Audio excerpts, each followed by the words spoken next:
Bonjour et bienvenue dans cette vidéo qui a pour objectif de vous présenter comment exploiter les degrés jours unifiés au sein de la Green Solution. Donc avant de commencer, quelques petits rappels. Donc les degrés jours unifiés, aussi appelés DJU, sont un indicateur de rigueur climatique et ils permettent de quantifier si une certaine période a été plutôt chaude ou plutôt froide. Ils sont généralement mis en regard de la donnée de consommation pour vérifier notamment si les consommations de chauffage ou de climatisation sont bien proportionnelles aux besoins justement de chauffage ou de climatisation. Donc tout d'abord, où est-ce que vous pouvez retrouver ces paramètres des degrés jours unifiés? Ils sont accessibles depuis la carte d'identité de n'importe quel site de votre arborescence patrimoniale, directement dans le sous-onglet ici paramètres des DJU.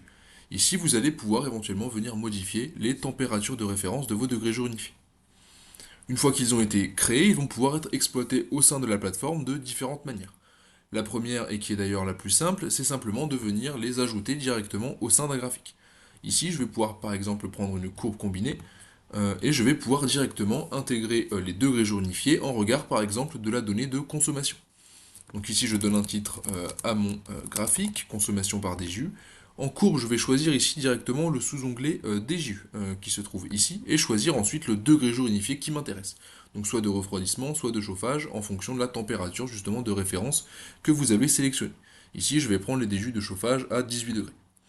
Je les mets ensuite en regard de la consommation. Ici, on va prendre de GRDF, ici énergie informative.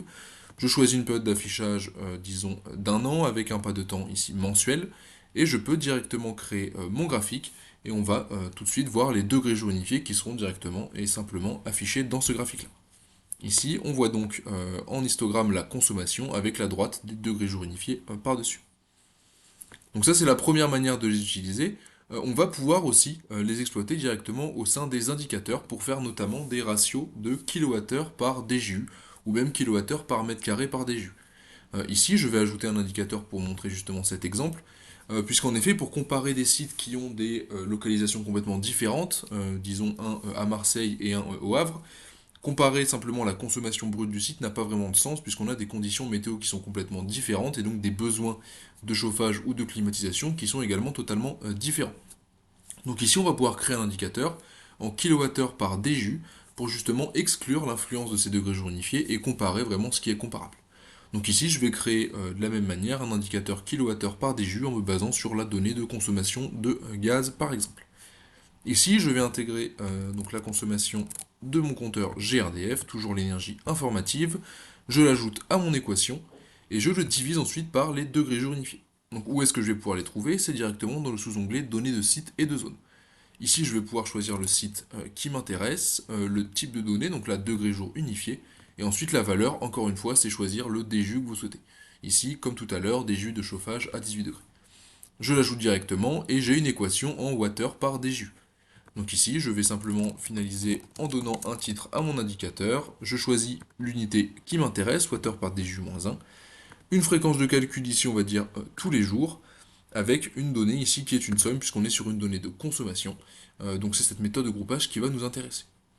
Je peux tester et ajouter, mon indicateur sera directement créé. Il faut simplement que ça mouine un petit peu le temps que les données arrivent. Et donc ensuite, je vais pouvoir directement l'exploiter au sein de mes tableaux de bord.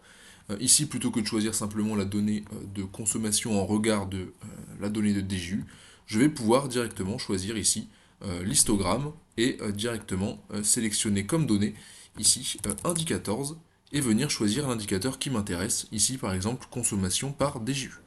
Donc des watts par DJU, je reprends comme tout à l'heure une période d'affichage d'un an avec un pas de temps ici mensuel. Je donne un titre à mon graphique, consommation par DJU, je termine. Mon graphique apparaît ensuite directement dans mon tableau de bord, et là je me retrouve donc avec un indicateur avec des données qui sont bien en kWh par DJU. Contrairement à celui-ci, on avait vraiment des données en mégawattheure avec la courbe de DJU juste au-dessus. Donc voilà les différentes manières d'exploiter vos DJU au sein de la plateforme. C'est un outil quand même très puissant pour comparer et analyser justement votre régulation et votre consommation, si justement elle est bien proportionnelle aux besoins réels de votre bâtiment et pour mettre justement en évidence certaines anomalies à ce niveau-là. Donc je vous remercie pour votre écoute et puis je vous souhaite une très bonne journée.